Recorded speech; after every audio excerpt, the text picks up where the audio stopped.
लोग कहते हैं चांद तोड़ लाऊंगा। बेटा तुम चांद तोड़ेगा?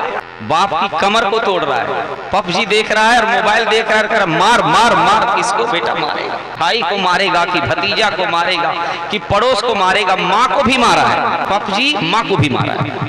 अल्लाह ने अगर इंसान बनाया है तो इंसानियत पैदा कीजिए और अपने बच्चों की तकदीर को बदलिए। एक पत्थर की भी तकदीर संवर सकती है, शर्त यह है कि करीने से तराशा जाए। आपका बच्चा क्या कर रहा है?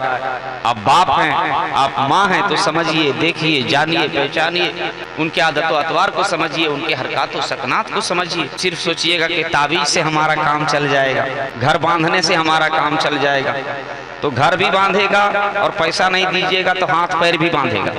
इतना टाइट बांधेगा कि जिंदगी भर खुलेगा नहीं, बक्सा भी खोल के ले जाएगा। इसलिए कुरान पढ़िए। कुरान पढ़ते हैं कि नहीं? साल में एक मरतबा नहीं।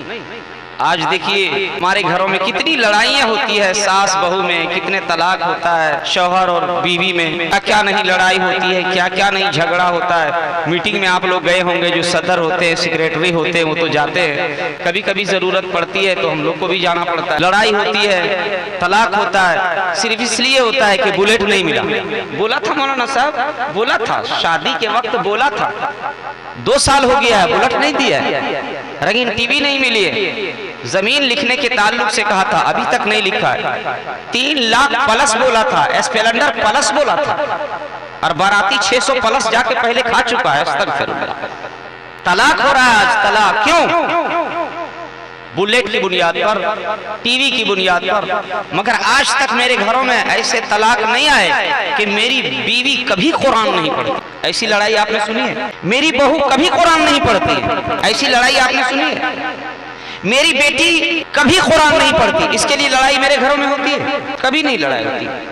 हम जो भी करेंगे, जितना बड़ा बड़ा घर में काम करेंगे, सब किराया पर करेंगे। कुरान खानी की जरूरत पड़ेगी तो बगैर मौलाना का कुरान खानी नहीं करवाएंगे, खुद कुरान हम नहीं पढ़ेंगे। अब अगर पहली बार मर गया है, पहली बार, तो 150 रुपए में मौलाना को 40 दिन तक कब्र भेजेंगे।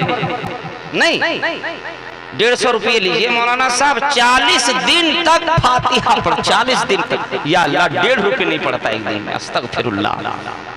100 रुपये हो गया है डीजल और पेट्रोल का दाम। आज से 20 साल पहले 5 रुपए में फातिहा होता था, आज भी हो रहा है। इसमें कोई महंगाई नहीं, खुद नहीं पड़ेगा और 500 रुपए देगा, 500 रुपए, और बोलेगा 6 खत्म कर दीजिए। आपके पास टाइम नहीं है, मौलाना के पास इतना टाइम है। ईमानदार होगा अशरफ भाई तो खत्म करेगा, वरना खत्म कर देगा। जाओ बेटा, मिलेगा महशर में, सब खत्म कर देगा। इसलिए खुद पढ़िए, बेटा को कुरान पढ़ाइए, बेटा को कुरान सिखाइए। इंग्लिश मीडियम में जाते हैं, 2200 रुपए खर्च करते हैं। कसम खुदा की किसी का बाप नहीं है, माँ नहीं है, इंग्लिश मीडियम में चले जाइए और कहिए प्रोफेसर साहब से कि माँ भी नहीं है, बाप भी नहीं है, इसके खानदान में इसका कोई वारिस नहीं है, इसको फ्री पढ़ाइए। कोई पढ़ाने को तैयार नहीं, कोई पढ़ाएगा नहीं। मगर मैं कसम खा के कहता हूं मेंबर रसूल पर, दुनिया के सारे दरवाजे बंद होते हैं तो मुस्तफा का दरवाजा खुल जाता है, नबी का दरवाजा खुल जाता है, आका का दरवाजा खुल जाता है। इतना आसान है दीन सीखना।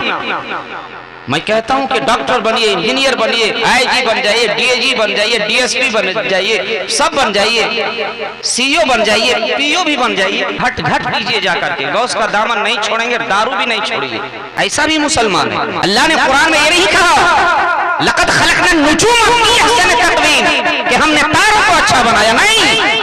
पूरे कुरान में अल्लाह ने ये नहीं फरमाया लक़द खलक़ना शम्सा फी अहसन तक़वीम कि हमने सूरज को अच्छा बनाया, नहीं।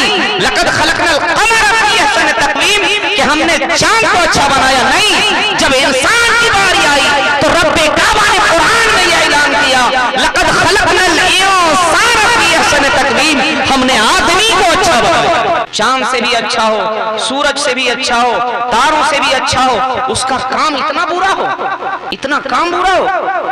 आज देख लीजिए हालात कितने बुरे हैं। अभी गौस का दामन नहीं छोड़ेंगे, खाजा का दामन नहीं छोड़ेंगे, ये अच्छी बात है। गौस का दामन पकड़िए और जन्नत में जाइए। मगर मेरे गौस पूरी जिंदगी में कभी झूठ नहीं बोले, पूरी जिंदगी में इमाम साहब पूरी जिंदगी गौसे आजम ने झूठ नहीं बोला। और आज गौस का दीवाना भी कहलाता है, बाप को भी ठगता है, माँ को भी ठगता है, पड़ोसी को भी ठगता है, कमेटी वालों को भी ठगता है, अंजुमन वालों को भी ठगता है, उससे भी पेट नहीं भरता है तो इमाम साहब को भी ठगता है, उससे भी पेट नहीं भरता है तो 2 रुपए का नोट जुमा में दे देता है। अस्तगफिरुल्लाह, जो बेटा नहीं लेता है वो अल्लाह को ठगने के लिए चला है, फिर भी दामन नहीं छोड़ेंगे। आप इंसान है, आदमी। आज दुनिया के हालात को देखिए, जायजा लीजिए, टीवी और अखबार में देखिए, 2019 से लेकर 2024 तक जितने कोरोना से बेटियां नहीं मरी है, ईमान के नाम पर फांसी लगा के मर गई, जहर खा के मर गई है, गंगा में कूद के मर गई है, किरासन तेल सर पे डाल के मर गई है, पेट्रोल डाल के मर गई है। किसी को हक नहीं है कि गौस का दामन कहलाए, नहीं छोड़ेंगे, ख्वाजा का दामन नहीं छोड़ेंगे। और बगैर डिमांड के शादी न करे, बाप मस्जिदों में चंदा मांगे, मदरसे में चंदा मांगे, गलियों में चंदा मांगे, मुआशरे में चंदा मांगे, भीख मांगे और फिर ये भीख का खाना से बिरयानी खाए, बाराती 500 जाए और फिर नारा लगाए, नहीं छोड़ेंगे। अगर वाकई तू गौस का दामन पकड़ता है तो ससुर के हाथों में ना बिको, गौस की बाजारों में बिक जाओ, ख्वाजा के बाजारों में बिक जाओ, हुसैन के बाजारों में बिक जाओ, मदीने के मुख्तार के बाजारों में बिक जाओ। दुनिया के बाजारों में बिक गए तो तुम कंगाल कहलाओगे, मदीने के बाजार में बिक गए तो तुम माला माल हो जाओगे। आज देखिए शादी, या अल्लाह, शादी तो कितना आसान है, सादगी में शादी हो जाए। एक छोहारा इजाबो कबूल, एक इमाम साहब, 2 गवाह। इमाम साहब जाए, बेटी से इजाजत ले, फलाने से आपका निकाह किया जाता है, 2 गवाह, इतना देन मोहर है, इजाजत देती है, इजाजत मिल गई और बेटा से कहा कि आपको आपकी जौजियत में दी इन तमाम चीजों के साथ जो शरीयत में है, कह दिया कबूल है, उसी का नाम निकाह है, उसी का नाम निकाह है। मगर अफसोस, अल्लाह अकबर, कसम खुदा की, पंडाल जाइए तो पता चलेगा, पंडाल जाइए और कुर्सी पर देखिए तो पता चलेगा। वो लोग जो जब अपने पैसे से गोश्त खाएगा तो हड्डी इतना चाटेगा, हाँ जी, हाँ, उल्टा उल्टा चाटेगा, कहीं छूट ना जाए। बेचारा कुत्ता भी कहीं बैठा रहता है तो मायूस होकर चला जाता है, पैसा लगाया है, चाटने दो, पैसा लगा है, चाटने दो, इतना चाटेगा कि कुत्ता महरूम हो जाएगा।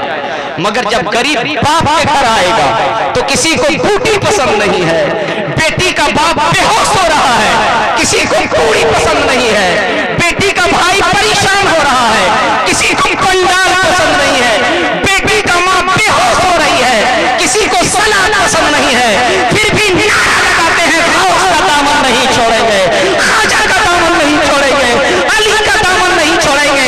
इस जगत में कोई भी ऐसी बेटी नहीं है जैसी मेरी फातिमा, आपकी फातिमा है। इस जगत में कोई ऐसा दूल्हा नहीं है जैसा तुम्हारा अली, मेरा अली है। मेरे नबी ने दुनिया और आखिरत के सबसे बड़ा जहेज तो दिया है, वो कुरान दिया है। आज कुरान भूल सकता है मगर रंगीन टीवी नहीं भूलता है, फिर भी गौस का दामन नहीं छोड़ेंगे। नहीं छोड़ेंगे, ये क्या क्या नहीं छोड़ेगा, ये भाई का भी नहीं छोड़ेगा, ये भतीजा को भी नहीं छोड़ेगा, ये पड़ोसी को भी नहीं छोड़ेगा, सबका छीनेगा। ये धोखेबाज भी हो गया है और कहता है अल्लाह दुआ कबूल नहीं होती, अस्तगफिरुल्लाह, दुआ नहीं कबूल होती, काहे नहीं दुआ कबूल होती है? ला यरुद्दुल क़ज़ा इल्ला दुआ, तकदीर को दुआ बदल देती है, मगर यहाँ समाज नहीं बदल रहा है।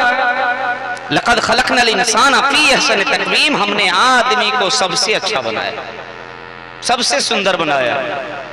कुरान में जन्नत का जिक्र है, जन्नत हसीन है, उसका आप गुमान नहीं कर सकते, मगर कुरान में ये नहीं है कि इंसान से ज्यादा सुंदर हमने जन्नत को बनाया। ये बड़ी गहरी बात है। लक़द खलक़नल जन्नता फी अहसनि तक़वीम, हमने जन्नत को सुंदर बनाया।